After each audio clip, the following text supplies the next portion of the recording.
अचानक से दलजीत के पति निखिल पटेल ने बहुत बड़े स्टेटमेंट को लिख डाला और उस स्टेटमेंट में उन्होंने दलजीत पर आरोप लगाए, ये तक आरोप लगाए कि दलजीत गाली देती हैं और दलजीत खुद ही रिश्ता तोड़कर गई। वो कई बार कॉल पर दलजीत से बात कर चुके हैं, उन्होंने चीज़ों को सॉर्ट आउट करने की भी कोशिश की।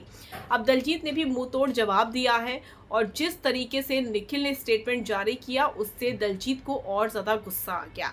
उनका कहना है कि भैया कितनी पब्लिसिटी अब तुम और लोगे, क्योंकि दलजीत से बिना मिले मुंबई पहुंचे हुए निखिल पटेल वापस लौट चुके हैं, अपनी गर्लफ्रेंड के साथ आए थे। दलजीत ने यह भी खुलासा किया कि मेरे बेटे के साथ तुमने क्या किया था, ये भी जो कहानी है जल्द ही लोगों को पता चल जाएगी और छुपेगी नहीं। यानी कि निखिल ने दलजीत के बेटे जेडन के साथ भी कुछ ऐसी चीज़ें की थी जिससे दलजीत जो थी काफ़ी ज़्यादा भड़की हुई है।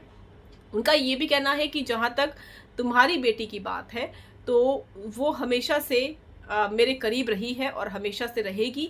और जब ये शादी हुई तो मैंने निखिल की पहली पत्नी से भी बात की थी कि उन्हें किसी तरह की कोई प्रॉब्लम तो नहीं है कि अगर मैं शादी कर रही हूँ, तो उन्होंने कहा कि नहीं, मुझे किसी तरह की कोई प्रॉब्लम नहीं है, तुम शादी कर सकती हो।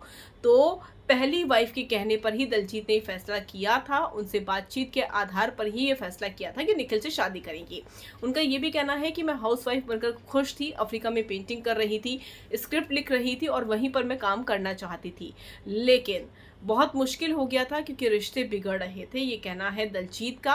उनका ये भी कहना है कि तुम्हें शर्म नहीं आई, तुम मुंबई में अपनी गर्लफ्रेंड को लेकर आए जो कि पहले से शादीशुदा है, जिसके पास बच्चे भी हैं।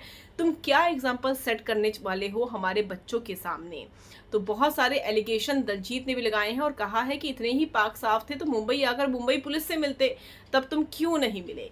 तो अब वार यहाँ से भी हो रहा है, यहाँ से भी हो रहा है, लेकिन रास्ता कुछ भी नजर सामने नहीं आ रहा है।